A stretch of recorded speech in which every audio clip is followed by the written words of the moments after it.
Hello students, welcome to my YouTube channel Raminder maths hub. I am Raminder. आज हम करेंगे exercise number 3.6 question 1 part 4। The question 1 is solve the following pairs of equations by reducing them to a pair of linear equations. हमें यहाँ पे जो equation given है number 4 part में, उसे हमें सॉल्व करना है। सॉल्व मतलब जो एक्स वाई वेरिएबल्स हैं उनकी वैल्यूज फाइंड आउट करनी है।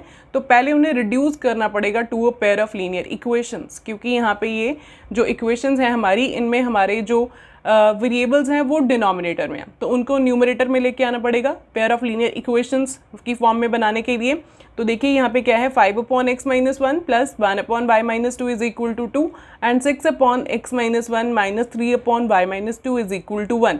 तो जो हमारा वेरिएबल है वो आ रहा है डिनोमिनेटर में, ऐसे ही है। तो इसको हमने पहले रिड्यूस करना है पेयर ऑफ लीनियर इक्वेशन में, मीन्स इस फॉर्म में a1x plus b1y is equal to c1 and then a2x plus b2y is equal to c2।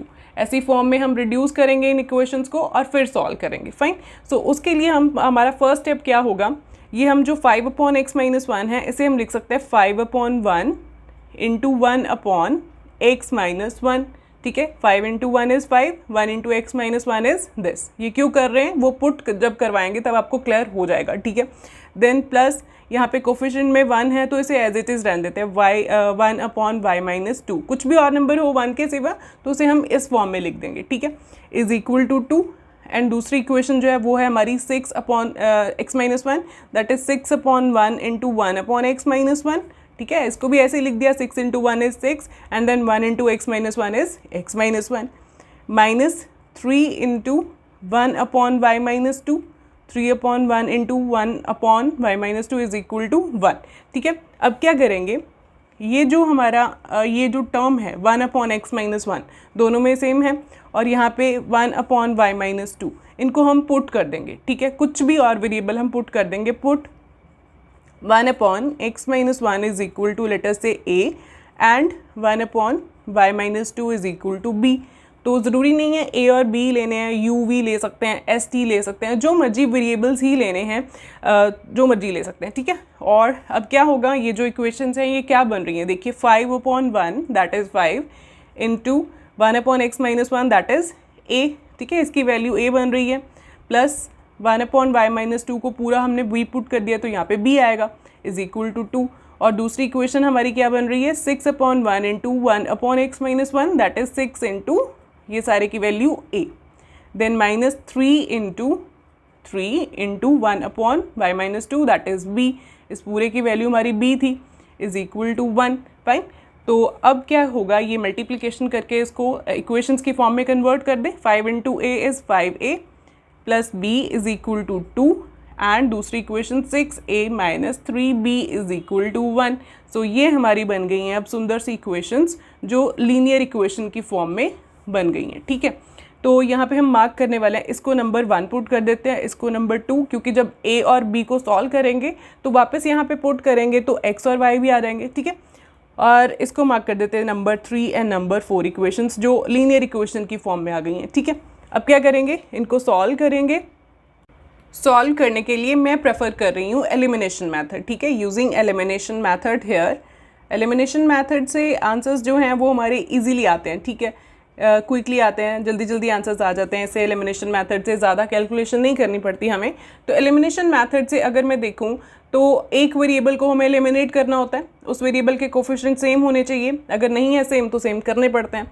तो अगर मैं ए वेरिएबल को चेक करूं, अगर इन इक्वेशंस में 3 और 4 में ए वेरिएबल जो है यहाँ पे है 5, यहाँ पे है 6, तो दोनों सेम नहीं है। सेम करने के लिए हमें यहाँ पे इनको एक्सचेंज करके मल्टीप्लाई करना पड़ेगा, इस इक्वेशन को 6 के साथ, इसको 5 के साथ, तो यहाँ पे भी 30 बन जाएगा, यहाँ पे भी 30 बन जाएगा मल्टीप्लाई करके। और अगर दूसरा देखें, यहाँ पे b है, यहाँ पे 3b है ना, b वेरिएबल के कोफिशिएंट्स। ठीक है, तो अगर इस इक्वेशन को 3 के साथ मल्टीप्लाई कर दे तो ये बन जाएगा 3b, यहाँ पे बाकी भी चेंजेस होंगे, यहाँ पे 3b बन जाएगा, तो ये कोफिशिएंट सेम हो जाएंगे, इसको मल्टीप्लाई नहीं करना पड़ेगा। तो हम दूसरा जो वेरिएबल है उसे हम एलिमिनेट कर देते हैं b को। फाइन। सो हम क्या करेंगे, मल्टीप्लाई, ये वाली इक्वेशन को 3 के साथ मल्टीप्लाई करना पड़ रहा है ना, मल्टीप्लाई इक्वेशन नंबर 3 बाय 3, तो ये क्या बन रही है, 5a plus b is equal to 2, ये पूरी मल्टीप्लाइड है 3 के साथ, तो 3 के साथ मल्टीप्लाई होने के बाद ये क्या बन रही है, 5 into 3 15a plus 3 into B 3b is equal to 2 into 3 6। ये इसको मल्टीप्लाई करना बच्चे भूल जाते हैं, तो प्लीज़ इसको नहीं भूलना है आपको, नहीं तो आंसर आपके गलत आएंगे, ठीक है। तो इसको हम मार्क कर देते हैं इक्वेशन नंबर 5, ठीक है। अब 4 और 5 को सॉल्व करें, वेरिएबल्स जो हैं उनके कोफिशिएंट सेम बन गए हैं दोनों में, तो अब क्या करेंगे, solving equation number 4 and 5। Equation number 4 and 5 को सॉल्व कर देते हैं। Fourth equation was 6a minus 3b is equal to 1 and fifth equation 15a plus 3b is equal to 6। अब देखिए यहाँ पे जो वेरिएबल हमें एलिमिनेट करना है, जिसके हमने कोफिशिएंट सेम किए हैं, उसके साइन ऑलरेडी अपोजिट हैं। तो अगर ऑलरेडी अपोजिट होते हैं तो हमें इनको चेंज नहीं करना पड़ता दूसरी इक्वेशन के साइंस को, तो ये एज इट इज़ कट रहे हैं। Minus plus is minus, 3b minus 3b is 0, ये कैंसिल हो गए। यहाँ पे क्या बचा, 6 plus 15a, 6a plus 15a is, ये बन रहा है 6 plus 21a is equal to, यहाँ पे 6 प्लस 1 इज 7, ठीक है। ये प्लस होके ये बन गए। अब a की वैल्यू निकाल लेते हैं, a इज इक्वल टू, अब 21 एंड a आपस में क्या हो रहे हैं, मल्टीप्लाई, तो 21 उधर जाके क्या हो जाएगा फिर, डिवाइड। दो नंबर्स के बीच में कोई साइन नहीं होता है, मीन्स मल्टीप्लाई का साइन होता है ना, तो दैट्स वाई 21 को उधर जाके हमने डिवाइड कर दिया, इधर ये मल्टीप्लाई हो रहा था, तो यहाँ पे कटिंग पॉसिबल है। 7 1 ज़ा 7, 7 3 ज़ा 21, so a is equal to 1/3। a की वैल्यू आ गई हमारे पास 1/3, इसको बॉक्स में इनक्लोज कर देते हैं। अब क्या करेंगे, a की वैल्यू को या तो फिर थर्ड इक्वेशन में या फिर फोर्थ, जो हमने लीनियर इक्वेशन के फॉर्म में कन्वर्ट किए थे, उन इक्वेशंस में हम पुट कर देंगे सो दैट हमारा b भी आ जाए। तो थर्ड इक्वेशन में मैं पुट कर देती हूँ a की वैल्यू को, ये आ जाएगा।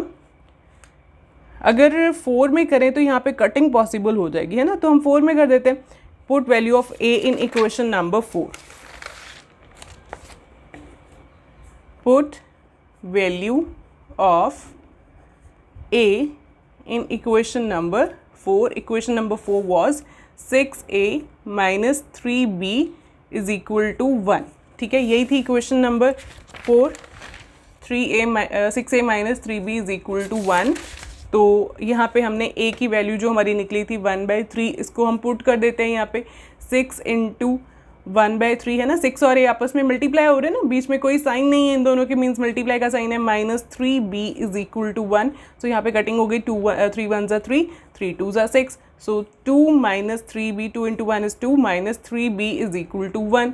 अब क्या होगा, ये जो 2 है इधर, इसको इधर जाके माइनस कर दे, है ना, माइनस 3b यहीं पे रहेगा, 2 के साथ प्लस का साइन है, ये उधर जाके क्या हो जाएगा, माइनस हो जाएगा 1 में से, ठीक है। कॉन्स्टेंट्स इकट्ठे कर दिए हमने, तो ये minus 3b is equal to क्या बना, plus minus minus, 2 minus 1 is 1 and बड़े का साइन माइनस का लग गया।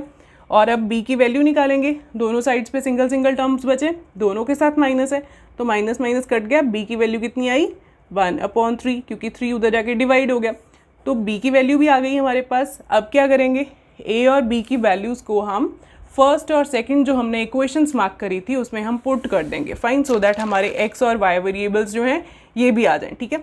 सो first and second equation was 1/x minus 1 is equal to a and 1/y minus 2 is equal to b। यहाँ पे लिख देते हैं, put values of a and b in equation number 1 and 2 respectively, ठीक है।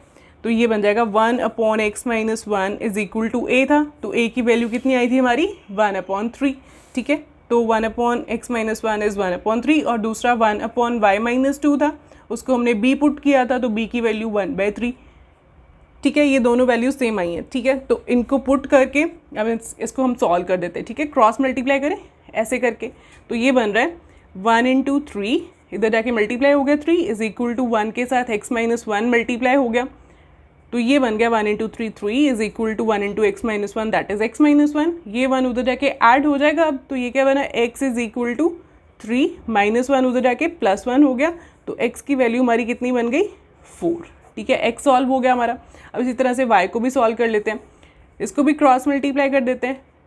1 into 3 is equal to 1 into Y minus 2, ऐसे ही है, 3 उसके साथ 1 के साथ जाके मल्टीप्लाई हो गया, और y माइनस 2 1 के साथ इधर, तो ये बन गया 1 into 3 3 is equal to 1 into Y minus 2 is Y minus 2।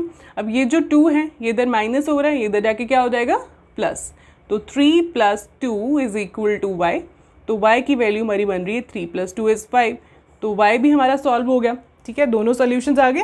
Last में हम लिख देंगे therefore x is equal to 4 and y is equal to 5 are the solutions of the given equations. तो हमारी जो इक्वेशंस हैं वो सॉल्व हो गई हैं. एक्स वाई वेरिएबल्स की वैल्यूज़ निकालनी होती है ना सॉल्व में, तो एक्स वाई वेरिएबल्स हमारे आ गए हैं. तो इसके साथ ये क्वेश्चन ओवर है. अगर आपको कुछ डाउट्स हैं तो प्लीज़ कमेंट सेक्शन में लिखिए और साथ मेरे चैनल को लाइक और सब्सक्राइब कर लीजिए.